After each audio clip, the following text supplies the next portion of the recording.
All yours. Sustainable Farming by Connor Fury, Alec Bansell, Brandon Byrne, and Ian Lanfear. Though the use of pesticides is an important part of the Earth's economy and overall well-being, they still pose many drawbacks. Many pesticides are highly toxic and can harm humans and other organisms, but farmers still use them because of their ability to generate a high crop yield. In 1939, the first toxic pesticide, DDT, was introduced by Swiss chemist Paul Muller. Patricia Murr, a professor for the College of Agricultural Sciences in Oregon State, says, quote, DDT, was so effective at killing pests and thus boosting crop yields and was so inexpensive to make that its use quickly spread over the globe. In 1948, Muller was awarded the Nobel Prize in Medicine for Physiology for its discovery, end quote. Though this pesticide was highly toxic, it introduced farmers to a new level of protection and production of their crops, which is still the reason today that farmers use pesticides in crop production. According to recent studies, 71% of Americans say that they disapprove of pesticide use, but only 45% of the population is actively trying to reduce their pesticide intake. Arun Kumar Sharma, an Indian cytogenicist, cell biologist, and head of the Department of Botany at the University of Kolkata, states, quote, the development of alternatives to pesticides is needed in order to advance the design of better farming systems, end quote. However, most do not know that there are other alternatives to pesticides.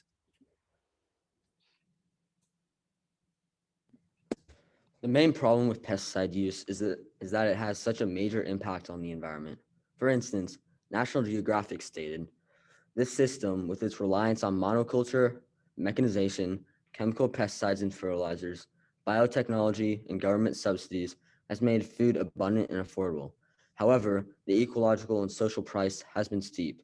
Erosion, depleted and contaminated soil and water resources, loss of biodiversity, deforestation, labor abuses, and the decline of the family farm. Although pesticides can grow and produce crops much faster, the substantial effects of pesticides on the environment is something that needs to be addressed.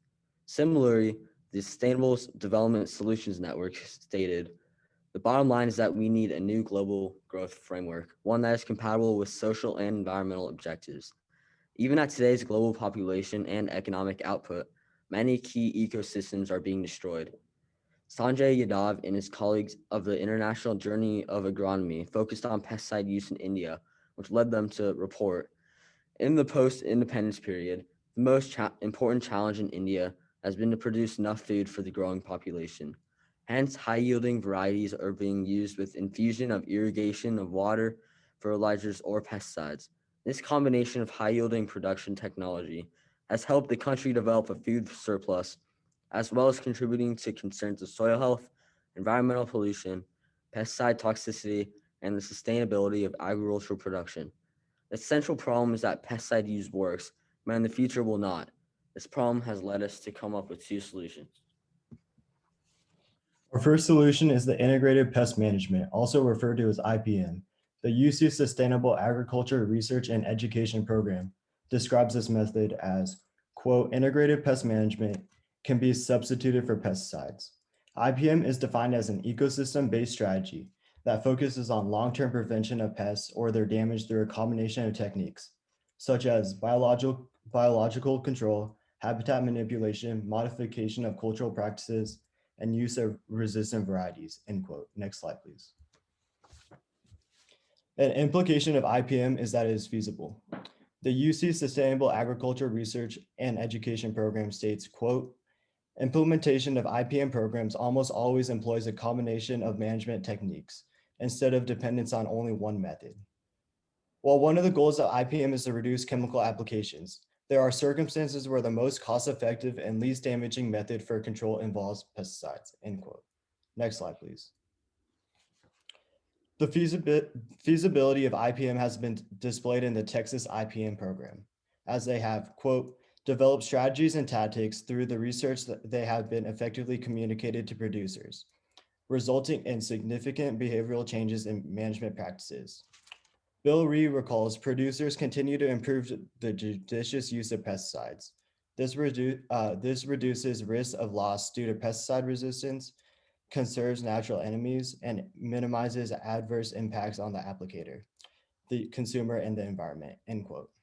As a result, they have saved around $4.4 million per year after reducing their pesticide usage by 192,000 kilograms per year.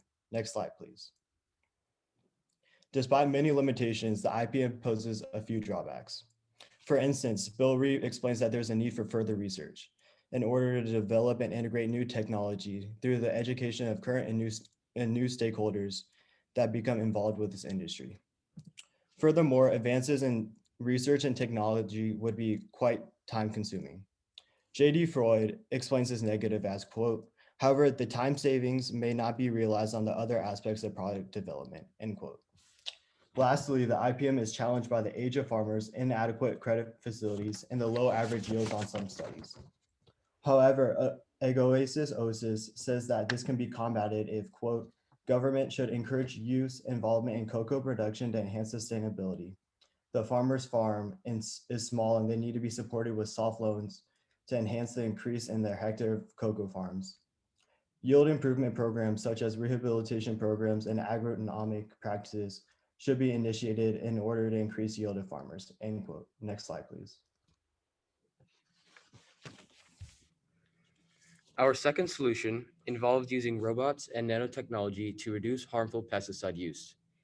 Robots are a viable and positive alternative to conventional methods of applying pesticides, which, according to Dr. Sarah Mander, opens the gateway to an entirely new way of farming and to systemic change. End quote.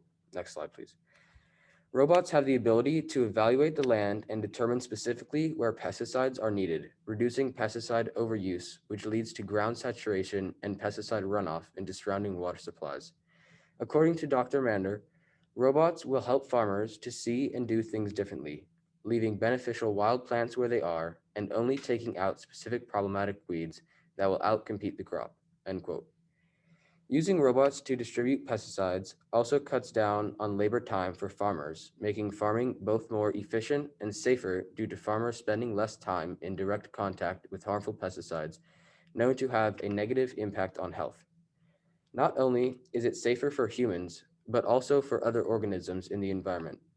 Referring to the use of robots, Dr. Mander says, this will be so much better for pollinators and other invertebrates, end quote. Dr. Mander believes that robots' ability for targeted pesticides application not only limits pesticide overuse, but also is protective for the environment, preserving natural pollinators and useful organisms. Finally, according to Dr. Mander, robots could in turn help us protect biodiversity on our land and preserve the natural environment for future generations, end quote. This suggests that robots could help protect us currently, but also in the future.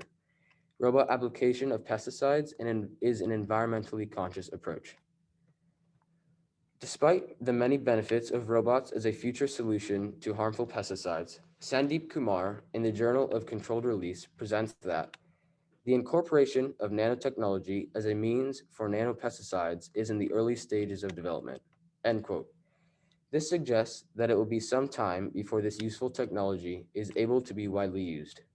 Similarly, Manuel Simo states that no final solutions have been suggested, end quote, indicating that we are far from being able to widely incorporate robots and nanotechnology in farming to reduce harmful pesticide use. Because of this, in the short term, and maybe even into the future, we need a mix of approaches. Agroecological systems can be helped by technology. Futuristic solutions of robots and nanotechnology won't be the only answer and must be used in conjunction with traditional pesticides.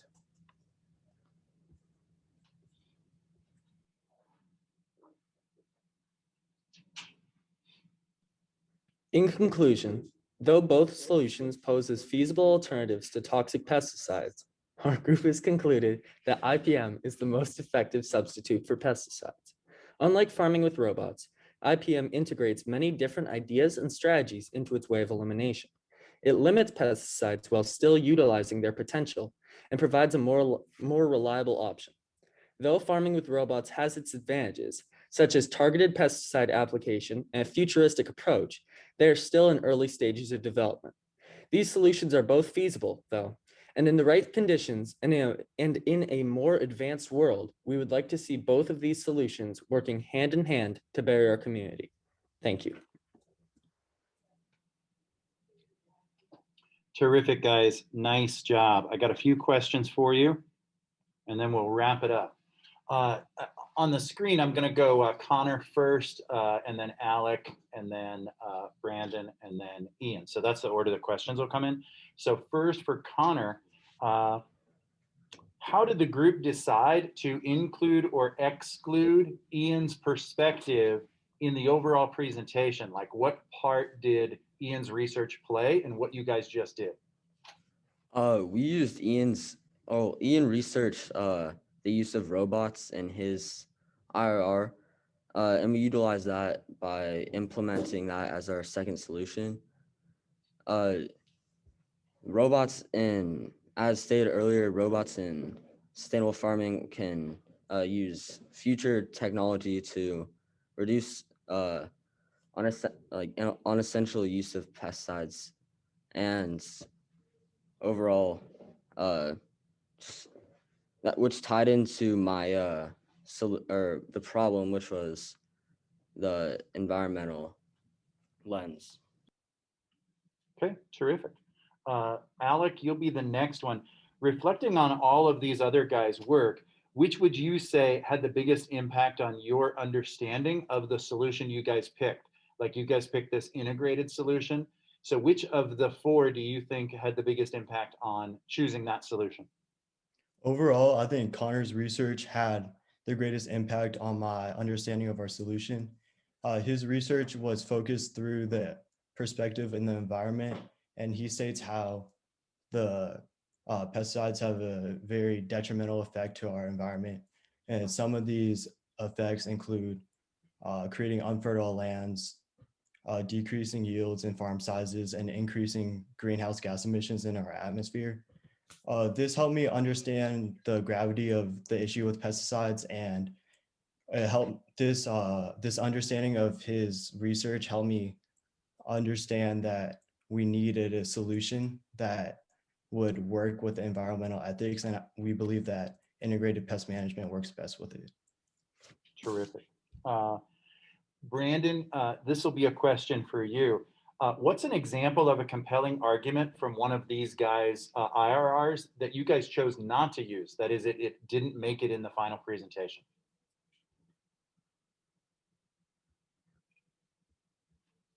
In Alec's article, he argues that toxic pesticide use can be limited through the use of organic pesticides like jasmine. And he offers that using organic pesticides is a tried and tested solution and can greatly reduce harmful pesticide use. But the issue with organic pesticides is that our group found them too similar to IPM because both solutions utilize organic pesticides. But IPM was better because it adds other solutions such as biological control, habitat manipulation, and modification of cultural practices. Another reason that we didn't include this solution is because Alec proves in his article that organic pesticides, while they do maintain crop yield, cost more than traditional pesticides and therefore make organic foods cost more. So we decided to leave that one out. Okay, terrific. And then the last question is for you, Ian. If you guys had a fifth member on your team, what would you have had them look into? What lens, what perspective that would have added to your overall presentation? What do you guys think you were missing?